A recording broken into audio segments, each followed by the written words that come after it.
York Air Conditioner Reset Button, how and where? Let's locate the reset button on your York air conditioner.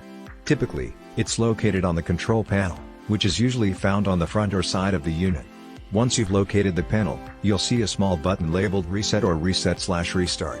It might be recessed, so you may need a paperclip or a small tool to press it.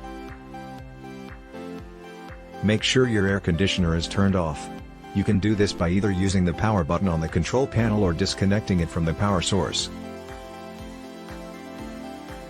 Locate the reset button.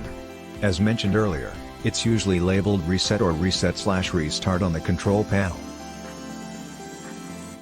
Using a paperclip or a small tool, press and hold the reset button for about 5 seconds. You may hear a click sound, indicating that the reset has been initiated. Release the reset button and wait for a few moments. This allows the air conditioner to reset itself and recalibrate its settings. After a brief pause, you can now turn your air conditioner back on. Use the power button on the control panel or reconnect it to the power source.